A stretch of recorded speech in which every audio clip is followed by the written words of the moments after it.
Hi everyone, this is an introduction to milliphory caning, and I'll be talking about all the essential good stuff you need to know before you start caning so that you're off to a good start right off the bat.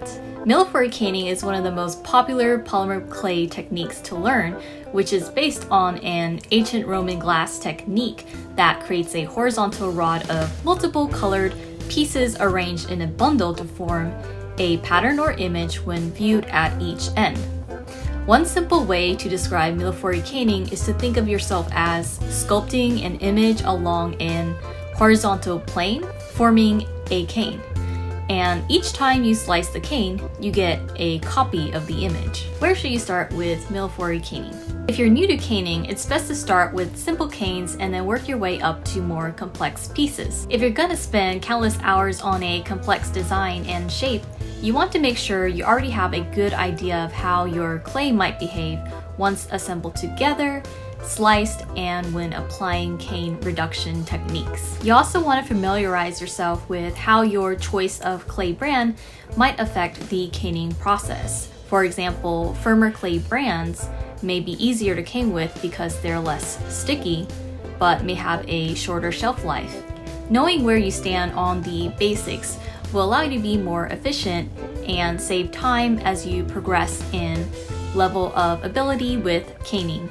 Now, here are 8 of some of the most important essential tips you need to know before getting started with caning. Let's talk about the minimum size requirements for the length of your canes. As a rule of thumb, you want your canes to be at least 1 inch in length.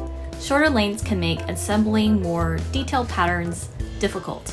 Aside from that, however, determining the length of your cane is mostly dependent on how many slices you desire out of your cane. Cane reduction.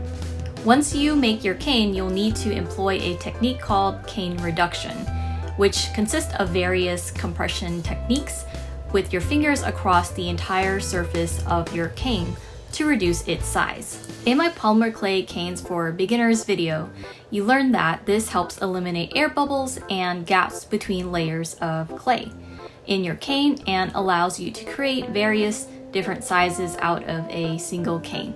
Another reason why cane reduction is important to learn is that after storing your canes for long periods of time, you may need to recondition your cane using cane reduction so that your cane slices don't crack when sliced. Distortion along cane ends after cane reduction.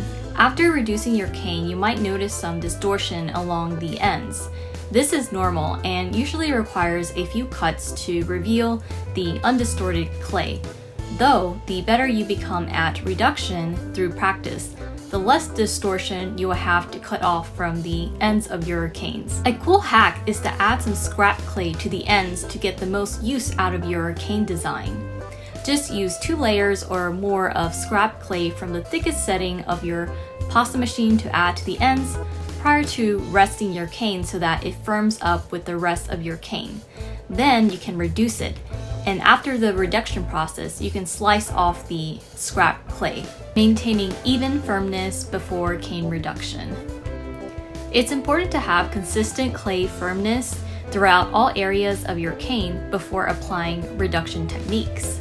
This is because if one area is stiff and the other parts are soft, the stiff parts won't budge while the softer parts will move, causing distortion and uneven reduction. As a beginner, one easy way to control some of this is to stick with the same brand of clay throughout your cane, since there are many differences among clay brands in terms of firmness and elasticity. If mixing brands cannot be avoided, it's best to use equal ratios for each color. However, regardless of the brand you use, there are many variations in firmness between colors as well. So if you find that one color is stiffer than the rest, you can soften it by mixing it with softer clays when color mixing.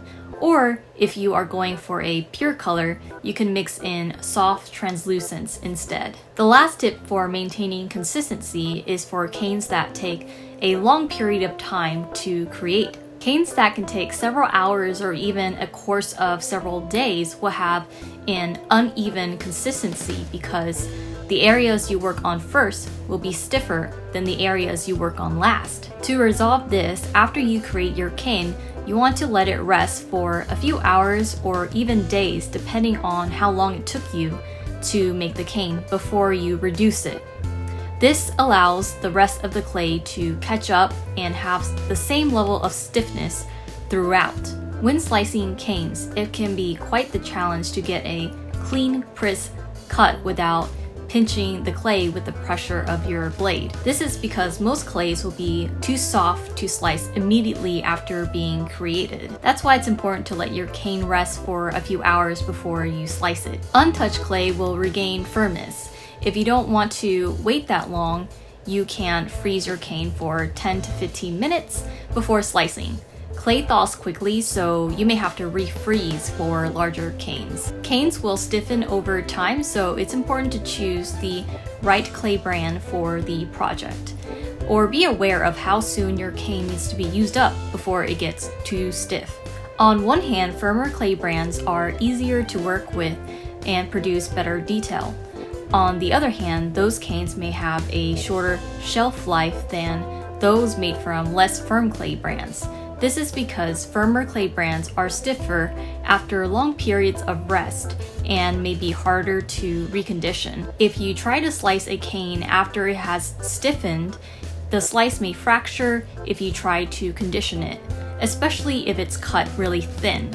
However, this shouldn't be a problem for thicker slices, for buttons or beads.